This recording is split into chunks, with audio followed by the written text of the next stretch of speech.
ఈ కూటమి ప్రభుత్వానికి. అభివృద్ధి అంటూ ఏదీ లేదు ఈ కూటమి ప్రభుత్వానికి. అందుకనే ప్రజా సమస్యలు చర్చించాల్సిన మహానాడు వేదికని రాజకీయ నిందల వేదికగా మార్చేశారు. రాజకీయ నిందల వేదికగా మార్చేశారు. అసలు ముఖ్యమంత్రి గారి దగ్గర నుంచి, గౌరవ శ్రీ నారా చంద్రబాబు నాయుడు గారి దగ్గర నుంచి ఆయన మంత్రివర్గం అంతా కూడా స్ట్రీట్ లాంగ్వేజ్ కి బాగా అలవాటు పడ్డారు. ఎలా అంటే ఒకళ్ళతో ఒకళ్ళు పోటీలు పెట్టుకుని మరి స్ట్రీట్ లాంగ్వేజ్ లో మాట్లాడుతున్నారు. అసలు చేసింది ఏమీ లేదు కాబట్టే 2 ఏళ్లు అయినా కూడా వైఎస్ఆర్ కాంగ్రెస్ పార్టీ పైన నిత్యం జగన్నామస్మరణ చేసుకుంటూ కాలాన్ని వెళ్లబుచ్చుతున్నారు తప్ప ఇదిగో ఈ 2 ఏళ్లలో ఇది మేం చేసింది అని ధైర్యంగా ఎవరన్నా ముందుకొచ్చి మాట్లాడారా మహానాడులో?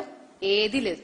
ఇక 164 సీట్లు గెలిచిన తర్వాత కూడా ఈ రోజుకి కూడా మీరు జగన్ గారి పేరు లేకుండా ఒక్క ప్రసంగం కూడా చేయలేకపోతున్నారంటే మీకు జగన్మోహన్ రెడ్డి గారి సుపరిపాలనపై ఎంత భయం ఉంది, జగన్మోహన్ రెడ్డి గారంటే ఎంత వణుకుంది అనేది అర్థమవుతోంది. చాలా చాలా క్లియర్ గా అర్థమవుతోంది.